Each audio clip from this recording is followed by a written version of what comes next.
Perkenalkan, nama saya Syafrida Rahayu, Prodi Pendidikan Fisika dari Universitas HKBP Nomensen Pematang Siantar. Nah, di sini saya akan mencoba share masalah pendidikan di Indonesia beserta solusinya, dan seharusnya pendidikan yang ideal itu yang bagaimana. Oke, kita lanjut. Yang pertama itu masalah sistem pendidikan saat ini.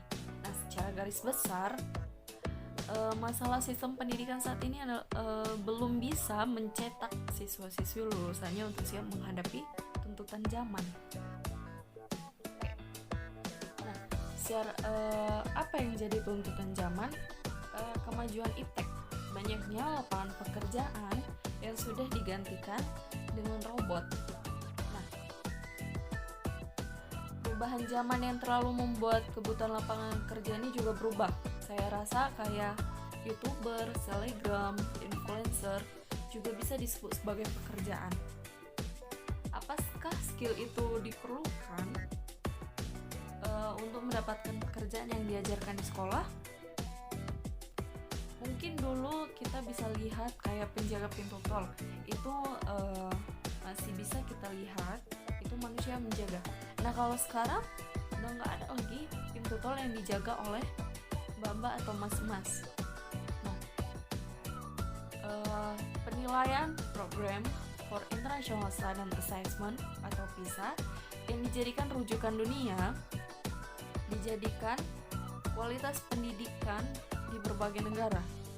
Nah, menjelaskan bahwa negara Finlandia itu unggul dalam 3 aspek penilaian.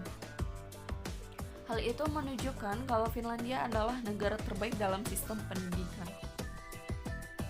Di Finlandia itu nggak ada UN, jam sekolah juga pendek, banyak juga nggak banyak aturan, serta bahan ajaran yang disesuaikan sesuai dengan kemampuan siswa tersebut.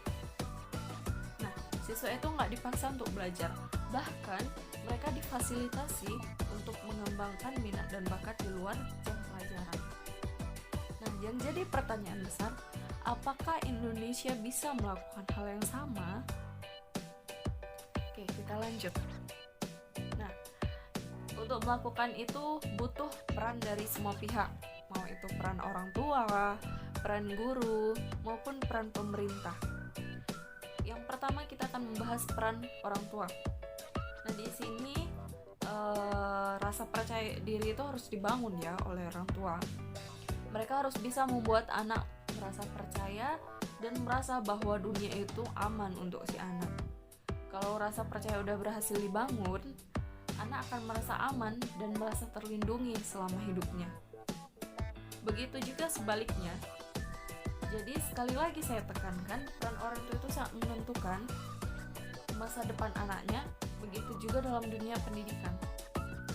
Nah, bisa dibilang guru pertama kita itu orang tua. Karena sebelum kita masuk sekolah, ya kita dididik oleh orang tua dulu. Kebayang nggak kalau orang tua itu nggak aware tentang pendidikan? Nah, kayak ya udah, kamu lahir ke dunia diajari makan dan minum aja, berarti kamu dibiarin aja gitu, nggak disuruh sekolah, bahkan di rumah pun nggak diajari apa-apa sama orang tua. Nah, gimana kamu siap menghadapi kehidupan dewasa kemudian? Kemudian yang kedua itu ada peran orang tua. Nah, peran guru. Nah, peran guru ini tentunya memberikan dampak langsung ya, karena guru itu bisa membantu meningkatkan kesadaran orang tua akan pentingnya pendidikan. Karena masih banyak guru yang cuek, siswanya nggak masuk sekolah dibiarin aja.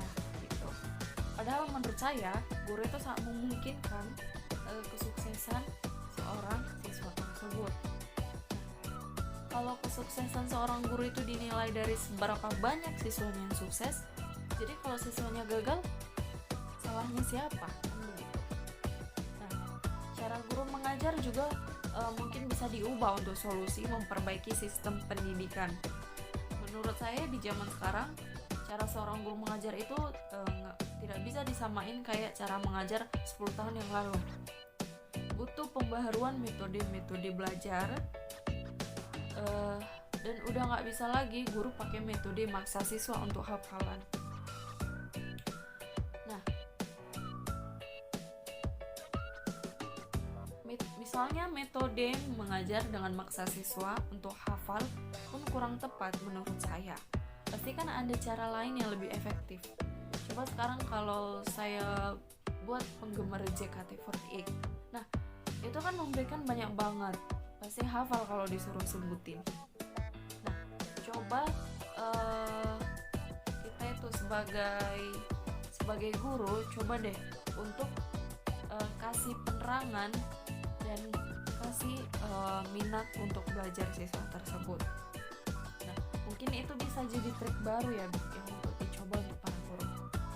Nah, yang kemudian itu adalah peran pemerintah. Solusi terakhir yang bisa kita harapkan adalah dari pemerintah. Nah, sebagai pemegang kekuasaan tertinggi harus bisa membuat sistem pendidikan berjalan secara efektif. Mengingat masih banyak anak yang gagal sekolah di Indonesia, pemerintah harus lebih gencar lagi mensosialisasikan pentingnya pendidikan. Karena pemerintah yang punya akses untuk melakukan itu semua.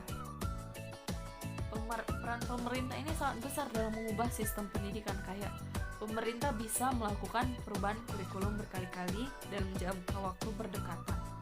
Ganti menteri, ganti kebijakan, ganti kurikulum. Ya sebenarnya sah aja untuk mengganti kurikulum. Tapi coba lagi, apakah semua sekolah itu ngerti dengan kurikulum yang baru? Apakah guru ngerti gimana cara mengaplikasikan kurikulumnya? Itu yang mungkin sekarang harus diperhatikan pemerintah juga. Dengan diangkatnya Bapak Nadiem, Indonesia diharapkan bisa bawa inovasi yang lebih baru untuk pendidikan di negeri ini. Seperti yang udah kita tahu di awal masa jabatannya, Pak Nadiem udah membuat rencana pembaharuan untuk pendidikan di Indonesia. Kamu udah dengar kalau tahun 2021 UN akan berubah menjadi assessment kompetensi. Nah, saya pribadi sangat berharap cara ini bisa jadi solusi efektif untuk sistem pendidikan di Indonesia. Pak Nadiem bilang assessment kompetensi ini adalah bentuk penyederhanaan dari UN, bahkan bisa dibilang menggantikan sistem UN. Nah, contohnya seperti literasi membaca, numerisasi berhitung, dan survei karakter. Diharapkan assessment kompetensi ini juga bisa meningkatkan nilai PISA di Indonesia.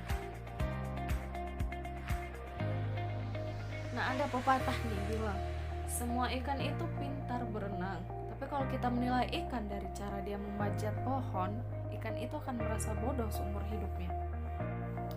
Lanjut, siswa itu butuh diasah nalarnya, kemampuan menyelesaikan masalahnya, menemukan solusi, serta memiliki pemikiran kritis dan kepekaan solusi yang tinggi. Nah, kemudian solusi untuk masalah sistem pendidikan. Nah, terus apa solusi yang mungkin dilakukan oleh kita dalam waktu dekat? Nah, yang pertama itu yakin kalau sistem pendidikan di Indonesia akan jadi lebih baik. Nah, yuk kita sama-sama saling yakin kalau kita bisa mengubah sistem pendidikan yang jadi lebih baik. Kita yakin bisa merealisasikan itu mulai dari diri kita sendiri. Mungkin sekarang mikir nggak mungkin bisa merubah sistem pendidikan, punya kuasa apa kita ini. Nah, kita itu harus optimis dalam hal yang awalnya nggak mungkin bisa yang jadi mungkin. Yang kedua, fokus mengembangkan diri. Nah, setelah kamu yakin, mulai sekarang coba mempelajari skill-skill baru yang kamu minati. Skill gimana bikin YouTube channel mungkin, atau skill public speaking, atau apapun yang penting dalam hidup dan nggak dapat dari sekolah. Nah, jangan pernah ragu untuk mempelajari hal baru, sesimpel apapun nonton video. Nah, misalnya ikut webinar dan kelas online. situ banyak banget hal penting yang bisa kita pelajari dan menunjang kehidupan kita nanti. Oke, yang ketiga, menjadi agen perusahaan. Nah, setelah melakukan step kedua dengan melakukan pengembangan diri, kita bisa jadi agen perusahaan juga. Nah, gimana caranya? Kita ajak nih teman, keluarga, orang tua yang di sekitar kita untuk ikut melakukan pengembangan diri. Kamu bisa ajak mereka untuk punya self knowledge yang lebih baik juga. Ajak mereka untuk punya skill baru yang penting dalam kehidupan dan lebih banyak orang untuk menyiapkan dan menghadapi hidup. Kalau satu teman kamu bisa jadi lebih baik juga karena kamu ajak, nanti dia ajak teman yang lain untuk terus menerus kayak begitu. Saya yakin dengan cara ini orang-orang lulusan S1 bahkan lulusan pendidikan formal sekalipun bisa lebih siap menghadapi dan beradaptasi dan perkembangan industri yang sekarang. Nah, oleh karena itu jangan pernah sedikit pun kamu ragu belajar satu hal, skill baru, dan belajar tentang diri kamu sendiri. Kamu harus berkembang paling nggak 1% dalam sehari. 1% lahir untuk bantu orang mengembangkan diri, seenggaknya 1% setiap harinya bantu belajar hal baru, skill baru, belajar juga tentang diri kamu sendiri yang bikin siap menghadapi dunia. Kemudian sistem pendidikan yang ideal yang di Indonesia itu adalah pendidikan karakter. Kenapa saya bilang seperti itu? Karena pendidikan karakter saat ini menjadi solusi yang paling tepat untuk Indonesia, menambah karakter budi pekerti secara menyeluruh kepada para peserta didik, dan harus dilakukan baik pengetahuan kognitif, nilai hidup atau afektif maupun tindakan terpuji. Tujuannya apa? Untuk membuat siswa agar mereka mampu menjadi insan hamil yang hasilnya terlihat dalam hidupnya. Ya, baiklah, sekian sharing saya. Sekian dan terima kasih.